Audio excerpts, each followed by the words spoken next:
किसी ने बहुत गहरी बात कही है, दुनिया में सबसे ताकतवर वो नहीं होता जो सबसे ज़्यादा बोलता है, बल्कि वो होता है जो सब कुछ सहकर भी सही रास्ते पर खड़ा रहता है।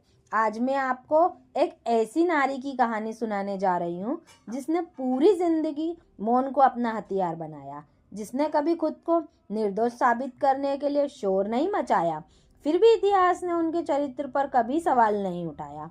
आज बात जानकी माता की है।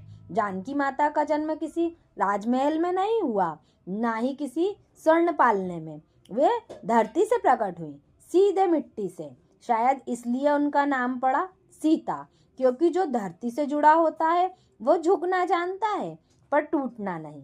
सीता माता का विवाह प्रभु श्री राम जी से हुआ। वे एक आदर्श पुरुष और मर्यादा पुरुषोत्तम राम थे। लोग सोचते हैं बस अब तो जीवन स्वर्ग हो गया होगा, लेकिन सच ये है दोस्तों, यहीं से उनकी असली परीक्षा शुरू हुई। राजमहल छोड़ना पड़ा, सुख सुविधाएं छोड़नी पड़ी, सोने का बिस्तर छोड़कर धरती पर सोना पड़ा, लेकिन जानकी माता ने एक भी बार नहीं कहा मुझे क्यों। उन्होंने बस इतना कहा, जहाँ राम वहाँ सीता।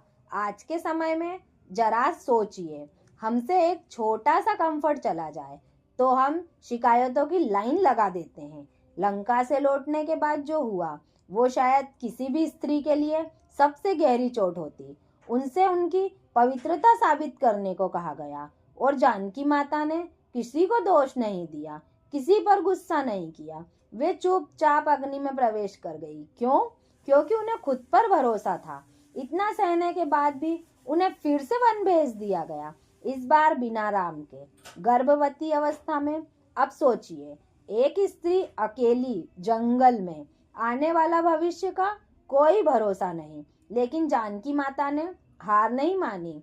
वन में रहते हुए उन्होंने लवकुश को जन्म दिया, बिना महल, बिना दासी, बिना सुविधा।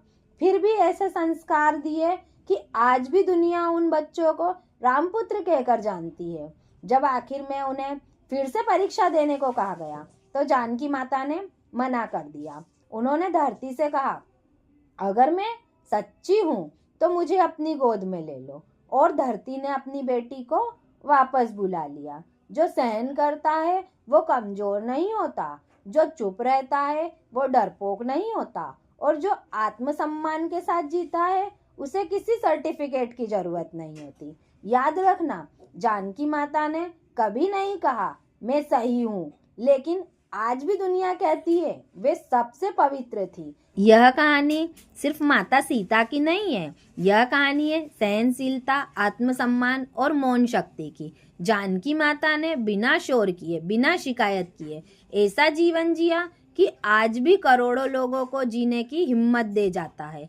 अगर आप जीवन में अपमान, अकेलापन, त्याग या संघर्ष से गुजर रहे हैं तो यह कहानी आपको अंदर से मजबूत बना देगी। अगर यह कहानी आपके दिल को छू गई हो तो इस कहानी को किसी अपने के साथ शेयर कीजिए। तो मिलते हैं अगली कहानी के साथ। जय श्री राम।